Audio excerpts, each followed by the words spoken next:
All right, ladies and gentlemen, boys and girls, children of all ages, welcome back to another episode of Pop Culture Junkies. Today I want to talk to you about some news that just came out from CGC regarding Newsstand and Multi-Pack comics. Let's go.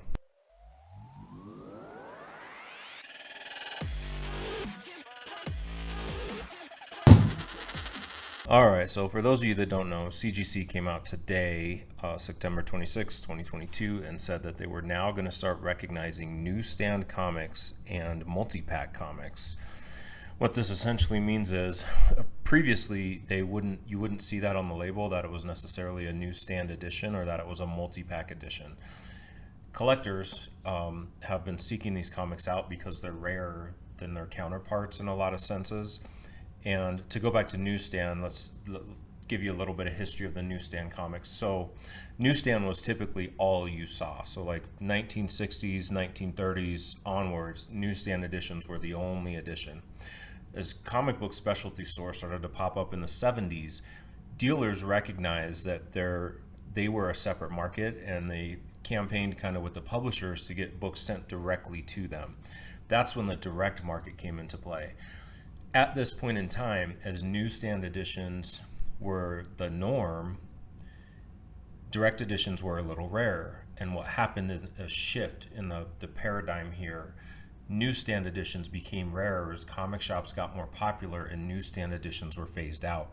So when you go back to when newsstand editions first came out, they were actually the more popular book and easier to find. And the very first direct editions were printed in much smaller numbers than newsstand editions. If you want to see this in action, you can go look at some old Marvel books from the 70s, and there's certain ones that only have a newsstand edition with the barcode on the front, right? The direct market books that you see first will have the barcode with a slash through it. And then later what you'll start seeing is a little Marvel logo in that little box on the cover. What happened was, when they first started these direct market editions, they didn't know what to do with that box, but they knew they couldn't be sold, didn't want them on the newsstand, wanted it indicated that this wasn't for the newsstand, so they put that bar across there. The story, as I was told, is that Jim Shooter decided to put those little pictures in that box and didn't tell anyone that he was doing it. And so once he did it, it became a huge hit. And they decided to leave those little iconic Spider-Man faces, I think were the first ones, or the Spidey faces that went in that box. And so it being a hit, they left it that way. And so as the market continued, again, you started to see a whole lot of direct edition books as sales started to really climb at comic stores and really to decline on the newsstands. So why are these more sought after? A, they were printed less. A lot of times in newsstand editions there were less copies printed, but also newsstand editions weren't treated well. These are books that sat in grocery stores, in drugstores, they were on a spinner rack. Anyone could come up and touch them, handle them. You never knew who was dealing with the book, and you never knew how well it'd be taken care of. And so it's very hard to find as time goes on. Newsstand editions become increasingly harder to find in good condition, or excuse me, in like a near mint, very fine condition. They're really easy to find in good condition, but they're hard to find in these higher conditions. And so they're more sought after by the majority of collectors who are looking for that little bit of extra edge, something that sets their piece apart from other people's. It's just that one more extra step of rarity. It's very similar to when I was playing Magic and you would buy foil editions of Magic cards or special editions of Magic cards. The card functionally didn't change anything in the game. It played exactly like the non-foil version, but it was a little shinier, it was a little rarer, it was a little more hard to get. And so collectors would seek out those editions of those cards, right? Same thing with comics. And so CGC didn't recognize these for a long time, and now they are. And so they're now going to start recognizing these books in their grading, which I think is fantastic. Like I've already told you, I'm one of those people that foiled out my Magic cards. I would be the kind of person that would look for that rarer kind of piece. So for me, I would be the intended market for something like this. Personally, I don't care that much about newsstand, but if I had a choice between newsstand and not, in most cases I would pick the newsstand. So today they decided to come out and say that they're going to start recognizing these books, and you're going to start seeing them show up on the labels. What they didn't quite specify, and what a lot of people are wondering about, is how they're going to deal with the census.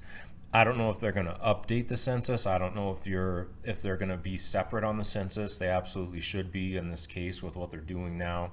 So hopefully they'll allow you to send it in for a reholder and a new label.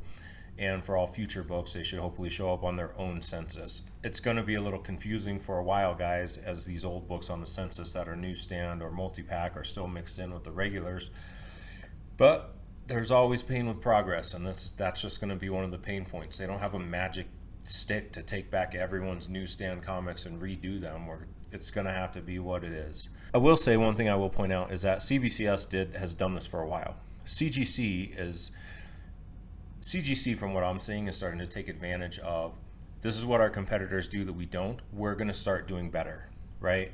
And this goes back to my point about CBCS they're just not a well-run company, dude. CGC sees this as a point, right? Well, we don't do QR codes. Let's start including QR codes. Oh, we don't recognize newsstands and multi-packs. Let's start doing that. CBCS, meanwhile, has turnaround times of 270 some days, right? CGC is down to like 11 or 20 business days or something like that. Like, you get your books back within a month right now. It's insane. And they're doing like triple the volume that company is. And so I just don't get, I don't want to take up too much time talking about CBCS, but it's just like another reason I just can't switch to them. On the same token, I'm still pissed off by acetate gate. I'm still not sending blue labels to CGC outside of potentially stuff I'm going to flip. So it's a real catch-22. I can't bring myself to do it to lose the money when I'm flipping stuff, but I'm going to have to, for my personal collection, stay away from it just because I don't want to give them any more money than I have to. But they are definitely making strides in this industry to keep themselves at the top. We're never going to get another like CBCS is run by a bunch of chuckle who don't want to get their stuff together and really challenge for this point. So someone else is going to have to, man. EGS, Tony, good luck. Hopefully maybe it's you. I don't have faith in PGX getting their together either. So it is what it is. Anyway, I wanted to talk to you guys about this update. I think it's pretty interesting that they're going through this. If you look here at these images, this is really what I was explaining to you earlier. So here you have the old UPC code newsstand. Here's the initial strike throughs for the direct. And then here's the newsstand, and here's a little Spidey head, right? And thankfully, this panned out. People like the Spidey head, and Marvel decided to keep it, and it set off a whole market. When you look at some newer books, you'll see the direct edition marked as direct edition or even labeled here. There's not a lot of newsstand variants still published.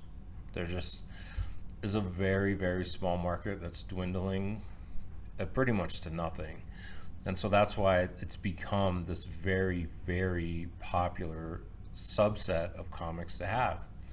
And now you can get yours graded, and now it can show up on your label, and now your book will be worth more money. Anyways, guys, remember to hit like, remember to hit subscribe, and I'll see you next time.